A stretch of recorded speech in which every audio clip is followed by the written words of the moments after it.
to the Power Zone Sports Podcast. Today we're going to be talking about... There's a new world champion and the Cowboys lose. Please like and subscribe. Follow us on Twitter. Our link will be down below. And I'll give this podcast to my brother. So there is a new world champion in baseball as the Washington Nationals win the 2019 World Series in 7 games over the Houston Astros. And it was a World Series for the ages as the Nationals win the World Series for the first time ever. And it was a great series to be sure. And congratulations to the Nationals and to the manager Dave Martinez. The Washington Nationals were counted for dead in May, but they managed to find the winning streak, and they managed to sneak in as a wild card team with a 93-win, 69-loss record. And they managed to beat the Houston Astros team with 107 wins. And the most valuable player of this series for Washington was their ace, Steven Strasburg. And what a series it was. Seemed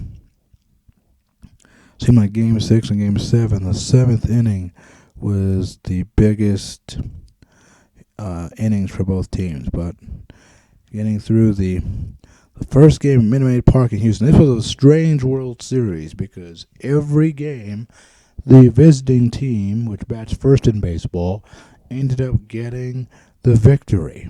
And 5-4, Washington beat Houston in Game 1. And then in Game 2, 12-3, Washington pounded the Astros. And Game 3, they finally went to Washington. And, of course, Houston ended up getting a W, 4-1 in Game 3 of the series. And then Game 4, it was an 8-1 pounding of the Nationals. And home runs by Chirinos and Bregman in Game 4. And then we had the 5th game, Houston again on the road in D.C., a 7-1 pounding of the Nationals. And that was and then Game 6, the Nationals 7-2 getting the win. But that 2-run 7th inning for Washington seemed to break the game open for them. And then it was Game 7 of the World Series, and the Washington Nationals, the 3-run 7th inning, again broke the game open. Howie Kendrick with a 2-run homer, sealing the fate, and the Washington Nationals win the World Series. And that's the 40th time a World Series had reached the 7th game, and the Nationals get the victory. And so there is celebration in the nation's capital, Washington, D.C., as the Nationals are world champions for the first time. Well, there aren't enough words for me to express how disappointed I am that the Cowboys suffered a defeat at the hands of the New England Patriots. But honestly, as a Cowboys fan, you kind of had to have a feeling that just on a prestige level, on a pedestal level, the Patriots, they have 6 Super Bowls now, and for the longest time, 5 was the gold standard, and the Patriots have 6 Super Bowl rings now. In the same time, Dallas has hibernated ever since they've had 5 Super Bowl rings. So, Cowboys, every time it seemed like they would have a 3rd and 1, 3rd and 2. They would throw the ball every time instead of just trying to hand the ball off to Elliott or even a run with Dak. I would have been fine with a run by Dak Prescott on 3rd and short. But they threw the ball every time, and it was just had a disastrous effect on the outcome of the game as the Cowboys are coming up short in this one. And Jason Garrett, he was just too conservative in the loss. About 5 minutes to go in the game, 4th and goal. He should have kept the offense on the field instead of kicking it through the field goal on 4th and goal. They still were trailing, even though the ball went through the uprights. But it was just crazy all around. And Jason Witten, normally Mr. Reliable, the greatest Dallas Cowboy of all time in some respects.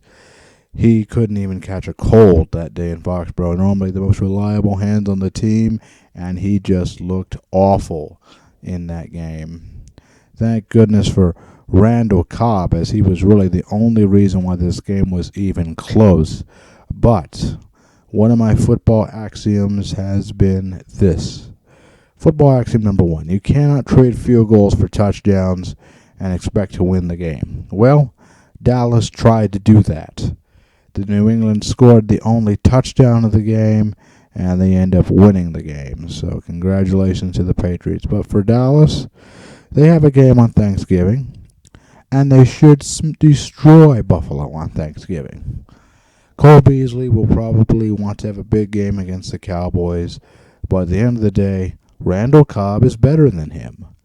And so I'm really glad that Randall Cobb is in the fold. Cole Beasley just sounds like a bitter ex-Dallas Cowboy, which, okay, fine. But Randall Cobb is better than him at this point of his career, this point of the season. Randall Cobb is better than him. And so the road just gets harder for the Cowboys with this loss at Foxborough, but we'll see. I would still like to see Jason Garrett gone as head coach, but I don't believe Jerry Jones would do anything in the head coaching realm until after this season is over. So, Cowboys fans, the roller coaster will only get rockier week to week. Strap yourself in and enjoy, if that's possible anymore, enjoy the rest of the season, however it may turn out. Because this podcast is constantly being updated until I decide to post it, let's talk a little bit about Monday Night Football and how Lamar Jackson is basically the Lamar Jackson show Monday night against the Rams in Los Angeles. Lamar Jackson threw for 5 touchdown passes and also ran for 95 yards. He is really the best dual-threat quarterback since Michael Vick, and that was just incredible. Lamar Jackson, he is only 22 years old. He won the Heisman Trophy while he was at Louisville University in college. And Lamar Jackson, it looks like Baltimore is going to be fighting for a Super Bowl championship. They are the early favorites to win it all. Lamar Jackson. Usually Baltimore, they have that crushing defense with Ray Lewis, but it looks like this time offense is going to take the Baltimore Ravens back to the top of the AFC and back to the top of the NFL. So I'm going to make a blog post. I haven't done a blog post in a while, but I'm going to do one over the Cubs and their hiring of their new manager, David Ross. David Ross, catcher in 2016 when they won the World Series, and he will now be the manager of the Cubs going into the 2020 season. Was that a good move? What type of moves will the team make now that David Ross is the manager? Can a rookie manager handle the pressure, the immense pressure of managing a team like the Cubs? I'll see if we can tackle all of that on the blog site. I'm going to try to put that up after Thanksgiving. Maybe Monday after Thanksgiving. So I'm going to try to start doing the podcast, but also leading it towards the blog and leading it into the posts on the blog as well. So we're going to try that, see how that goes. Thanks for listening to the Power Zone Sports Podcast. Please like and subscribe and follow us on Twitter. A link will be down below. And have a happy Thanksgiving. Bye.